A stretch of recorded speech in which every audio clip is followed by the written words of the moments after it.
وقتی حضرت ابوبکر رضی الله عنه تخت شاهی را ترک کردند برادرای عزیز، وقتی که حضرت 2 سال و 2 ماهی که کرسی خلافت از زینت بخشیدند، وقتی جان به حق تسلیم کردند، حضرت عمر بالای منبر خواست برآمد، جایی که حضرت ابوبکر می نشست.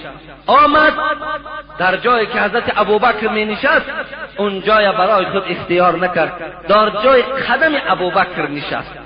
مردم گفتند، عمر گفتند جای نشست بالاتر است، اینجا جای قدم حضرت ابوبکر بود، شما اینجا را اختیار کردین.